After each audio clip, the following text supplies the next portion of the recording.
सबैजनालाई नमस्कार, शुभ बिहानी। सबैजना सन्चै हुनुहुन्छ होला, आरामै हुनुहुन्छ होला। मैले आज एउटा केही विषयमा केही कुरामा भिडियो बनाउँदैछु।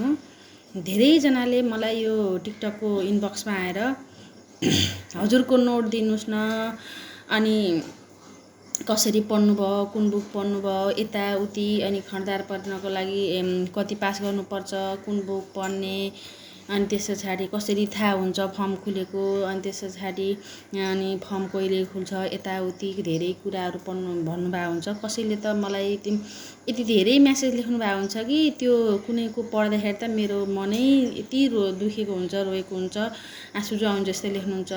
एकजनाले लेख्नु भएको थियो, मैले नजानेको भन्ने केही छैन, नपढेको भन्ने नि केही छैन, 10 वर्ष भयो, हार खाइसकेँ, मेरो भाग्यमा चाहिँ सरकारी जागिर खाने लेखेर हिँड्छ कि अब त म सक्दैन, सफल हुन सकेन, के कारण होला भनेर भन्नुभएको। त्यस्तो सुन्दाखेरि मलाई यति धेरै पिर लाग्यो कि अब उहाँको कमजोरी के हो, कमजोरी पत्ता लगाउनु भएको छैन कि अब कुन मोडलमा लेख्नु भएको, लेख्ने शैली मिलेको छैन कि के कमी भएको, के गल्ती भएको। एउटा कुनै कुरा गल्ती नभइकन त अब नाम अवश्य पनि आउँथ्यो होला। त्यो आफूको गल्ती के हो, आफूको कमजोरी के हो पत्ता लगाउनुहोस् प्लिज।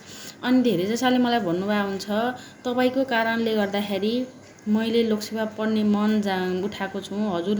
हजुरको भिडियोहरू, हजुरको न्युजहरू सुनेर मलाई हामी पनि गर्न सक्ने रहेछौँ, गरेर नहुने के रहेछ र भन्ने लाहा लोकसेवा पढ्न सुरु गरेका छौँ हजुरको कारणले भन्नुभएको। यस्तो सुन्दाखेरि मलाई के हुन्छ भने मेरो कारणले लोकसेवा पढ्न सुरु गरेकाहरूले पछि सफल हुनुभयो भने मलाई जीवनभरि सम्झनु छ होला कि।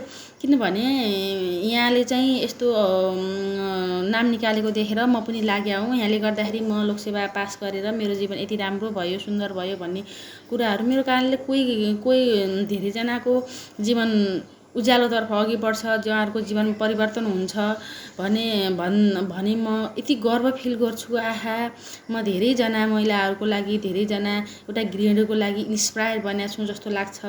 हो, गरेर नहुने केही छैन, गरेर सम्भव सबै छ। त्यसको लागि मात्र चाहिन्छ त्याग, चाहिन्छ तपस्या, चाहिन्छ मेहनत, चाहिन्छ धैर्य, चाहिन्छ दृढता, चाहिन्छ सकारात्मक सोच चाहिन्छ। हो, म यसले त गर्यो, म पनि गर्न सक्ने रहेछु भनेर अरूको लागि रिसडा गर्ने होइन, इख राख्नुपर्छ। उसले गर्यो, म पनि गर्न सक्छु, नसक्ने के हो र भन्नुपर्छ।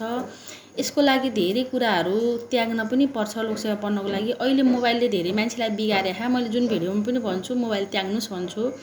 पहिले चाहिँ मोबाइल त्याग्न सक्नुहोस्, अनि त्यस पछाडि आफन्तहरू पनि त्याग्नुहोस्। मेरा बा अनि उसले फोन गरेन, उसले फोन गरेन भन्छ, फोन गर्न पर्यो भन्यो, कहिले भेट्न भन्छ, भेट्न जान पर्यो, किन आउन भन्छ, जान पर्यो, आज यहाँ घुम्न जाउँ भन्यो, त्यहाँ नि जान पर्यो। हुँदैन, प्लिज फोन नगर्नुहोस् न। 1 वर्ष 2 वर्ष आफन्तीलाई फोन नगरे केही फरक पर्दैन। पछि जब तपाईँ सफल हुनुहुन्छ तपाईँलाई आफै फोन आउँछ, ल यस्तो गरेर बसिरहेछ र पो फोन गरेर हिँड्छे भनेर पछि आफै फोन आउँछ। त्यस पछाडि तपाईँ जब सफल हुनुहुन्छ त्यस पछाडि त तपाईँको फोन जति जसलाई गरे पनि भयो, मोबाइल जति चलाए पनि भयो, घुम्न जति गए नि भयो, तपाईँको चाडपर्वहरू कति उत्साही सायद मनाइन्छ। त्यही भएर एउटा प्रतिज्ञा गर्नु, दृढता हुनुहोस्, अटल हुनुहोस्। म गर्छु, म आजदेखि यो यति अवधिमा यसरी गर्छु भनेर पहिला तपाईँले प्रतिज्ञा गर्नुहोस्, कमिटमेन्ट गर्नु आफूले आफूलाई। म सक्छु, म सक्षम छु, म अवश्य सफल हुन्छु भनेर प्रतिज्ञा गर्नुहोस्। जब प्रतिज्ञा गरिन्छ त्यस पछाडि तपाईँ कुन लेभलको इक्जाम दिनु हो, कुन पोस्टको दिनु हो, कुन संस्थाको दिनु हो, कसको दिनु हो, त्यसको सिलेबस नै भगवान हो। सिलेबस अगाडि राखेर मात्र पढ्न सुरु गर्नुहोस्। भन्नुहुन्छ कुन किताब पढ्ने, कसरी पढ्ने, सबैको कुन किताब भन्ने मलाई थाहा हुँदैन। इन्स्टिच्युटमा जानुहोस्, मैले यसको इक्जाम दिँदैछु, कुन राम्रो, यसको इक्जामको लागि धेरै राम्रो बुक कुन छ, इन्स्टिच्युट भन्नलाई सरी, पुस्तक पसलमा गएर यो इक्जाम दिँदैछु, मलाई कुन बुक राम्रो छ भन्दाखेरि उहाँहरूले दिनुहुन्छ के। किनभने जुन धेरै मात्रामा बिक्री भए उहाँ त्यो बुक राम्रो हुन्छ। अब सबैको लागि कुन बुक भनेर म त भन्न सक्दैन नि त। आफूले 2-4वटा इक्जाम दिँदा सबैको पनि बुक किन्नेन, 2-4वटालाई फलो गर्यो। धेरै बुक नथुपार्नुहोस्, यो फेसबुकमा यहाँ यो बुक राम्रो छ भन्छ, त्यो पनि लिउन ह, अर्को साथीले भन्छ यो बुक राम्रो छ भन्छ, त्यो पनि लिउन ह। प्लिज धेरै सामग्री नथपार्नुहोस्, जसले गर्दा तपाईँलाई जिगज्याग हुन्छ। यो पनि नजानेको जस्तो, ऊ पनि नजानेको जस्तो हुन्छ। सिलेक्टेड दुईवटा बुकलाई बेस बनाउनुहोस्। पहिला चाहिँ सिलेबस अनुसारको टपिक वाइज राम्रोसँग बुझ्नु, के अरे लाइन बाई लाइन पढ्नुहोस्।